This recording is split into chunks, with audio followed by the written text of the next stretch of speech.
During your time as Prime Minister, China issued a now infamous list of 14 grievances targeting Australia's domestic laws and sovereign decisions.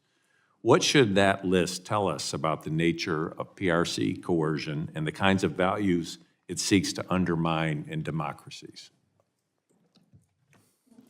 Well, thank you, Mr. Chairman. I think fundamentally it demonstrates that the CCP fundamentally has a problem with representative democracies.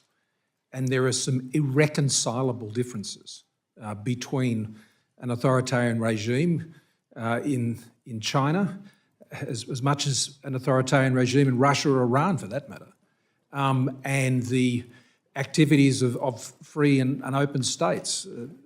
Late Prime Minister Abe, who Ambassador know well and I knew well also, spoke of a free and open Indo-Pacific.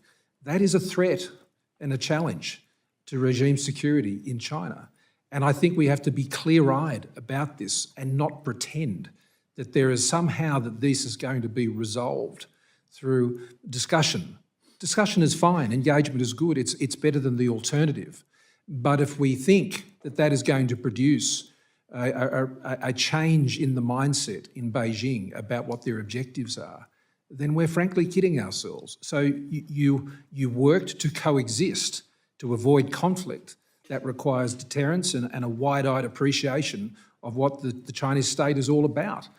At every point, even the most moderate of their leaders, like Jiang Zemin, were very clear about the fact that even when they entered most favoured nation status, they still said to their officials that the West, and particularly the United States, is still looking to see us destroy our socialist system. They won't change. So we have to deal with that reality. What advice would you give to leaders of other countries who are facing something like this? I think the first one is to know what you believe in and why your country believes that, and you know what your red lines are. I mean, those 14 points that of grievances that they tabled, I remember I tabled them at a G7 meeting in Carbis Bay to all the G7 leaders. It was a G7 plus meeting. And I asked the simple question, which of you would relent on any of these points? And the answer was none. These are just the simple behaviours of transparent representative democracies with market-based economies. And so know that you believe those things, keep investing in those things and understand what the red lines are that are produced by holding those beliefs.